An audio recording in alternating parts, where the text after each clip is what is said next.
yang Bisa bisa joget. bikin enak banget buat joget. Berarti kalau bisa lagu dangdut yang enak buat joget, Iya. yang ceria-ceria gitu ya. Iya. Tuh. Yang ini sih Mas, yang saya amati dari orang sini ini, kadang orang itu dianggap sama saja, pemain musik sama saja. Nah, saya sering mengalami acara apa ya, acara anak-anak, acara hari anak. Acara hari anak itu ada wali kota, ada pejabat-pejabat, ada anak-anak, ada anak. Di situ orang itu yang orang yang mau ngundang ya, itu dia tahu porsinya musik itu seperti apa. Dia ada potong. Nah itu saya kasihan ketika ada pemusik yang tidak bisa untuk melayani membedakan melihat audiennya gitu iya ya. gitu kan, juga nggak mungkin juga kalau audiennya anak-anak kita nyanyi koploan juga kan kawan juga ya lagu anak lah kok anak-anak banget malah Yang ramah anak lah ya. Tapi di sisi lain pantas untuk disebutkan kepada pejabat gitu. Saya pernah mengalami itu. Saya sampai telepon dadakan sama panitianya, sama PU-nya, sama playernya. sama playernya. Ya. Kok bisa Mas? Iya, karena memang yang nyanyi siswa sekolah ada beberapa. Waktu jiar, Mas saya ngambil nada, saya lagu ini. Nah itu yang saya tidak menyalahkan playernya, tapi salah panitia. Kenapa Mas? Karena semua player jangan pelotot, jangan utama. Oh, jangkut iso kafe. Iya. Padahal kan skillnya macam-macam ya. Macam-macam. Gitu. Akhirnya ya telepon saya ada. Ya karena saya selain di dunia entertain di lapangan juga saya kan banyak mati di sekolah-sekolah. Ya. Jadi tahu materi-materi itu lah. Kebetulan ya. Karakter anak-anak ya apa, lagunya ya apa gitu, menguasai ya. Jadi kayak gitu. Akhirnya ya salahnya panitia. Karena kalau panitia milih musisi ya. main antep roto. Ya sama halnya kita player biasa atau player khusus lagu ini suruh main acaranya orang Mandarin. Anggap player gambus ya. Main di acaranya Mandarin orang Cina gitu. Cap gome tak apa gitu ya. Selesai mati kutu sudah. Oh, enggak masuk ya Mas. Enggak masuk. Kesannya apa? Pemusiknya yang bego kesannya kan. Yes. Padahal enggak. Padahal yang panitianya yang salah ngundang kan gitu kan.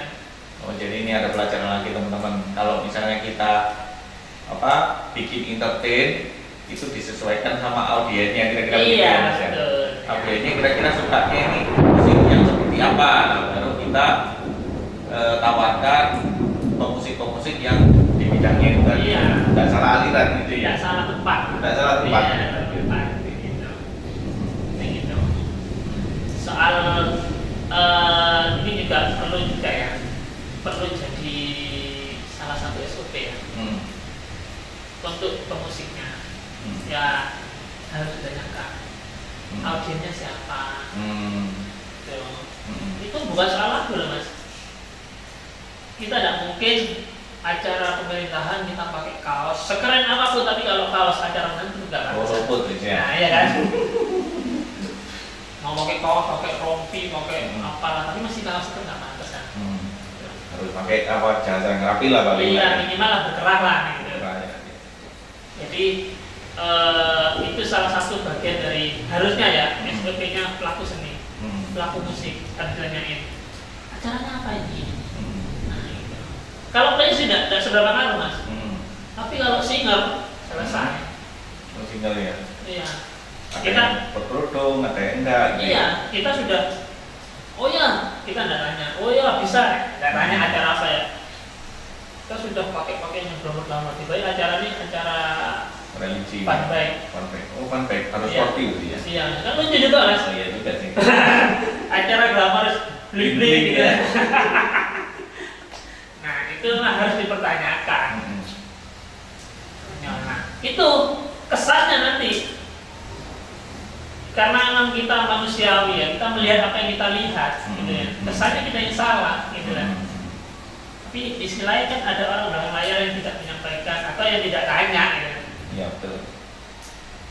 Jadi sesuatu yang juga menurut saya penting Ya. di luar tentang materi musik. Jadi performa, Ya. dress code-nya kayak gimana, Iya. ya audiennya seperti apa gitu ya Mas ya. Jadi penting lah. Terus ini lagi tentang musik ya di Probolinggo ini, saya menilai musisi-musisinya itu hebat-hebat, bagus-bagus dan banyak, tapi Kurangnya gimana Mas? kurang banyak. Oh, Banyak tapi kurang banyak. Iya. Kurang banyak Mas Ian ini. Iya. Iya iya. Iya. Kenapa saya bisa bilang gitu Mas? Hmm. Saya bandingkan dengan kota-kota lainnya. Hmm. Saya juga tergabung dalam komunitas pemain single player keyboard satu Indonesia itu sendiri.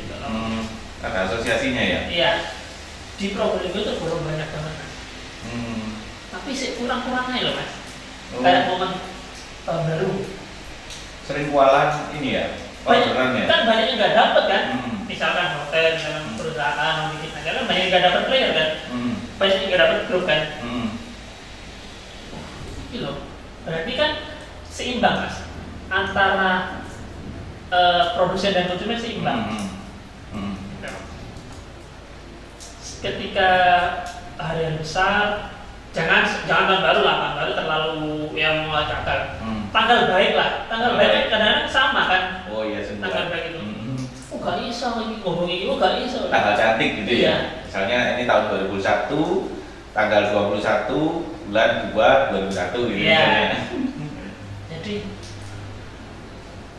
musisinya banyak, terus konsumen juga banyak. Jadi Tapi banyak konsumennya. Iya, seimbang. Enaknya di situ Mas. Jadi permintaannya itu masih ada terus ya. Iya. Jadi masih ada harapan untuk menjadi profesional di musik di Probolinggo Iya, ini. betul. Iya. Berarti kan bakat, hobi yang menghasilkan. Wah itu sebenarnya itu. Iya. Jadi kita bekerja di sesuatu hal yang kita sukai kira-kira Iya. begitu ya Mas ya. Jauh senang oleh duit. Waduh enak paling.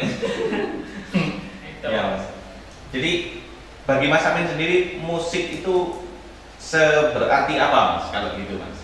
Bagi sosok Mas Amin sendiri, seberapa besar pengaruh dan makna musik bagi kehidupan Mas Amin sendiri?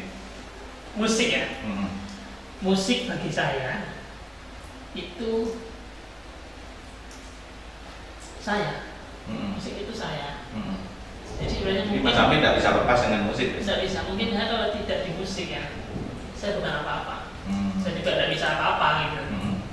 Karena dari segala kehidupan saya dari proses sampai titik ini, bahkan beberapa saat ke depan itu semuanya karena musik. Semuanya karena musik. Jadi di sini Tuhan ngasih software berupa musik di hardware yang namanya Amin gitu ya. Iya. Betul. Misalkan saya sudah mau ngepak musik ya. Saya mau apa? Misalkan saya mau jadi pejabat lah. Jadi calon Jawa lah, jadi siar dakwah lah. Mungkin orang dengarkan siar saya itu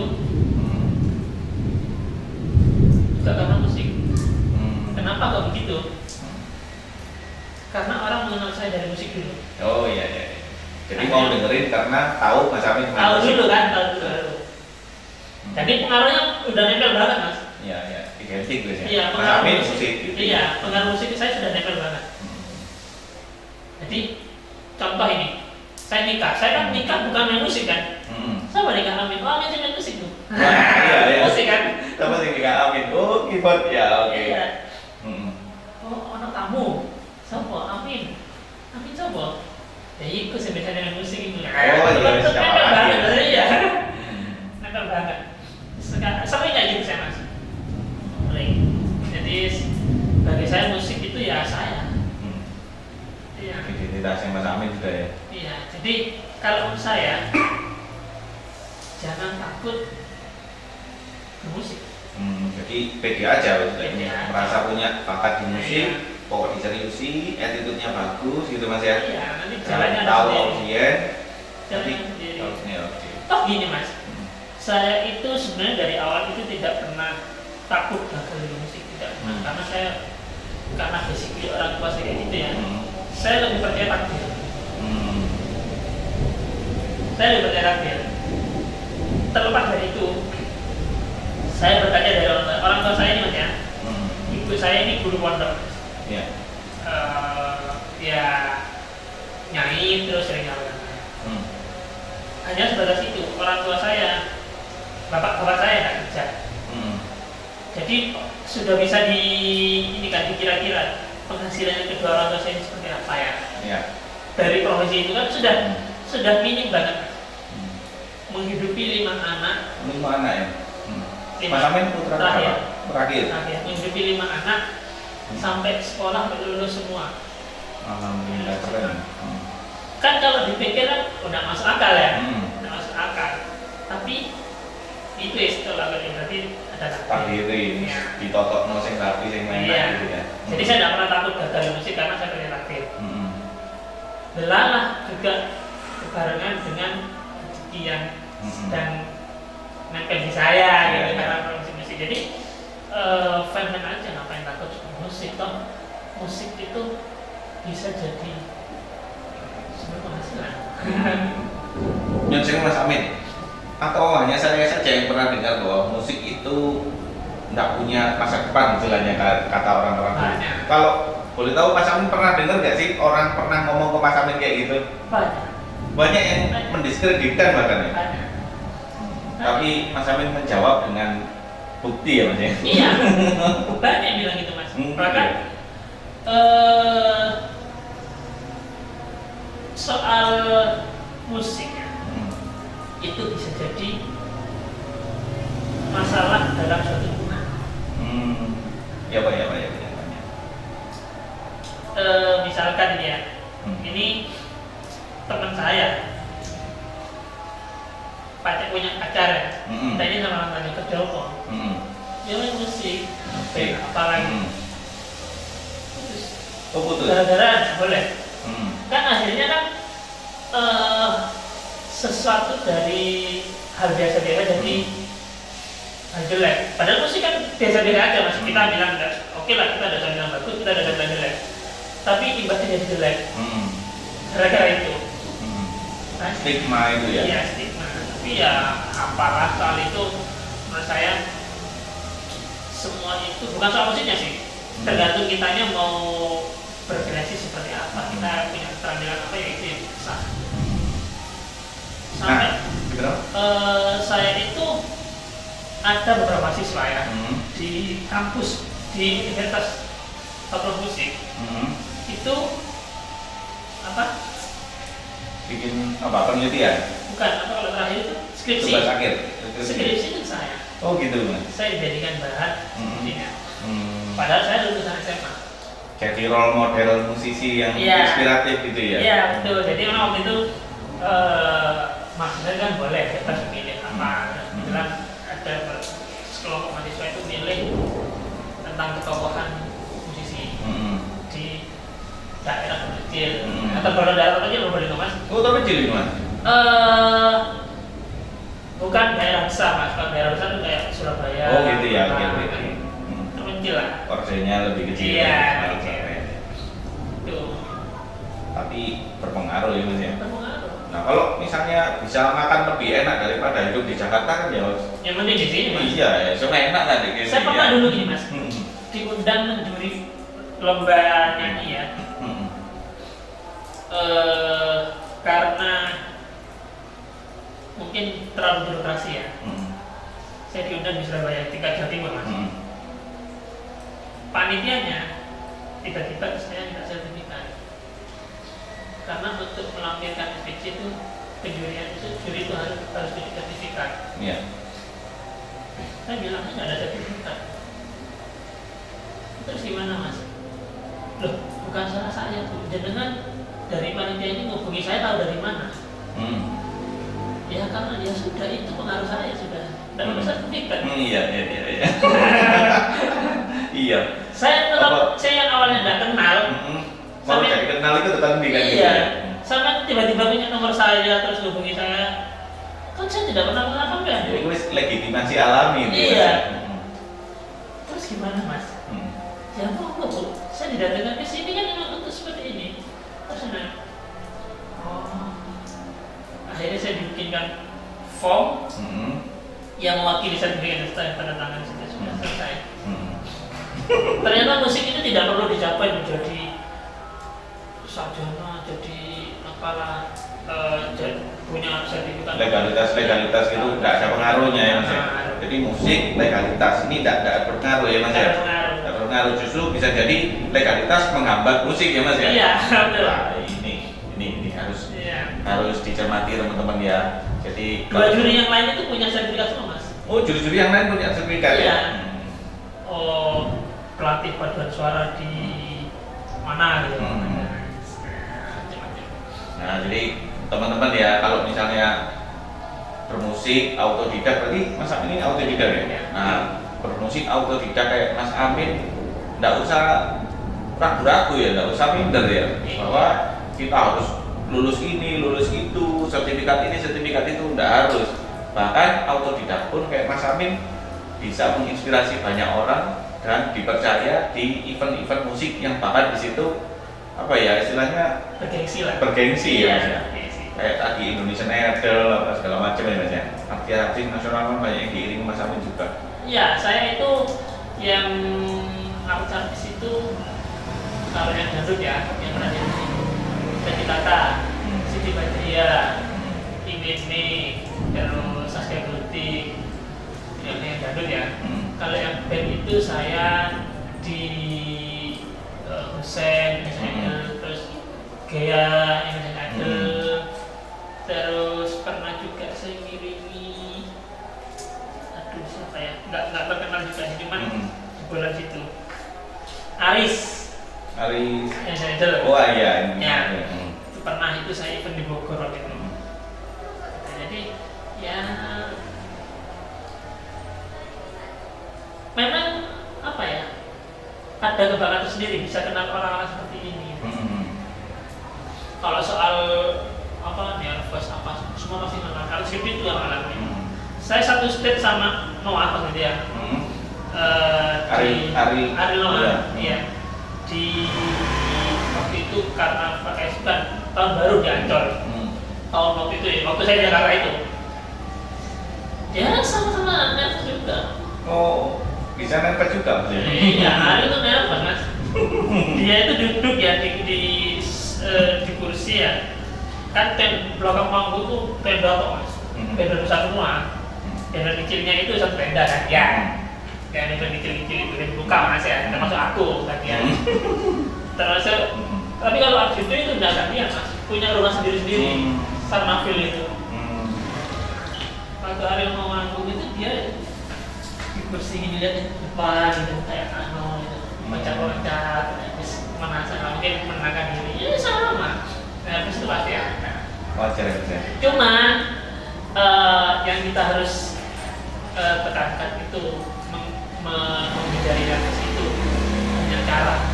Ya. Ya kita harus menenangkan diri, pede, karena banyak artis besar salah jalan menghadapi nervous itu. Kayak apa misalnya? Oh, berarti narkoba itu gara-gara nervous mas? Iya. Oh, tapi karena kebanyakan duit, kok kayak apa duit? Sebenarnya narkoba itu tidak ya? Karena nervous ya? Kita di panggung aja yang nonton ribuan orang. Pasti kan segala gerak-gerik kita disoroti sama dia. Iya kan mas? Oh, itu ono nggak pede nih mas ya? Iya pasti mas. Aduh, kok gatel dia mau sholat di gara-gara mungkin mas ya? Iya. Kan nervous kan, itu kan jadi nervous. Segala gerak-gerik kita itu dari salah melakukan diawasi dari beberapa sudut ini. Tetap nervous. Oke, jadi teman-teman kalau misalnya nyanyi pas di situ playernya itu Mas Amin langsung terasa jadi auto artis ya teman-teman. Gitu ya. Oke, ada pesan-pesan Mas Amin, buat teman-teman yang pengen belajar musik mungkin ya barangkali ada pesan-pesan dari Mas Amin. Ya. Jangan takut sama masa depan soal musik.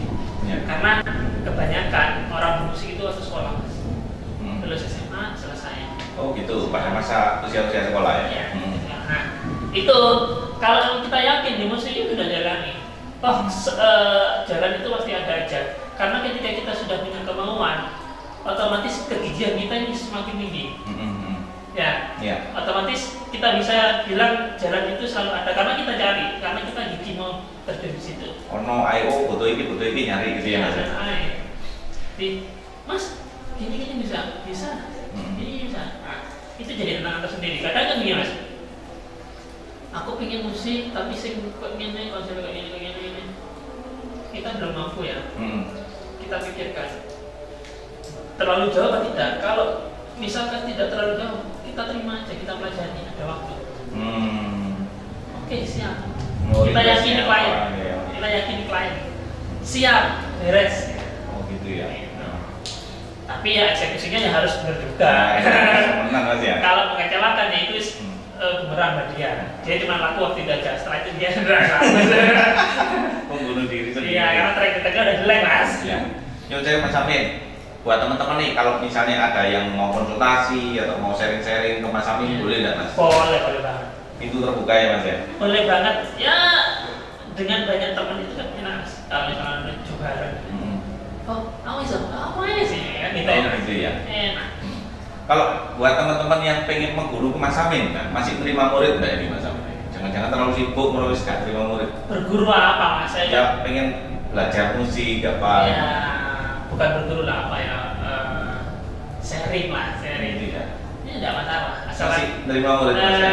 Kita janjian lah. Oh gitu. Kalau untuk les Mas ya, untuk les itu saya waktu itu menghabiskan waktu itu ya. Cuman karena naik daun,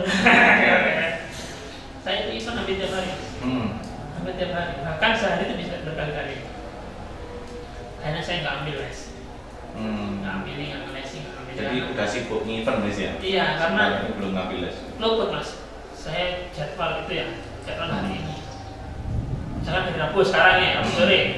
Nah, Rabu sore minggu depan ada job. Oh iya sih. Nah, ada iya betul. Oh libur. Ternyata minggu depannya juga sama, libur lagi. Akhirnya kan, sedangkan kalau musik itu harus estafet. Jadi anak ini tidak bisa berkembang kalau libur terlalu lama. Harus diasah terus kan ya? Akhirnya pertemuan lagi, ulangi materi ini. Ayam lagi. Itu. Oke, baik. Jadi nanti bisa konsultasi ke Mas Amin. Ya. Sosmednya di IG-nya Mas, disebutkan Mas. Aminullah Muhammad. Oke. Ada channel YouTube-nya juga kan Mas Amin? Muhammad Aminullah. Oke. Itu alamat IG-nya, teman-teman silakan cek. Dan nanti mau izin Mas boleh mencantumkan nomor HP di deskripsi barangkali. Boleh. Video ini. Boleh. Oke, nanti kalau misalnya pengen WA atau pengen menghubungi Mas Amin, teman-teman bisa langsung menghubungi nomor HP-nya Mas Amin di deskripsi ya nanti ya. Nanti mau izin ditulis boleh Mas ya. Ya. Oke, terima kasih banyak Mas Amin. Siap. Semoga Mas Amin semakin sukses. Amin. Semakin menginspirasi. Ya, amin. Semakin ada rezeki. Ya, amin. Dan Bisa keluarga isi berbahagia Mas. semua. Waduh, masih enak tuh lagi. Pemalu nasi kira. Iya. Tapi masih karpet ya. Belum ada kursinya, belum ada mejanya. Tapi enak tuh. Lu kawan. Oke. Baik, itu tadi teman-teman perbincangan kita, banyak sekali nilai-nilai yang sudah Mas Amin tadi sampaikan dan banyak sekali pelajaran-pelajaran dari beliau tentang attitude, tentang skill, tentang performance, tentang profesionalitas, ya Mas ya. Tentang bagaimana kita memahami audiens, tentang bagaimana kita juga bersyukur pada Tuhan terhadap bakat yang diberikan, tentang takdir, banyak sekali. Dan terima kasih buat teman-teman yang sudah subscribe. Buat yang belum subscribe silahkan subscribe biar nggak ketinggalan update dari channel Gundul Ucul. Terima kasih banyak. Assalamualaikum warahmatullahi wabarakatuh.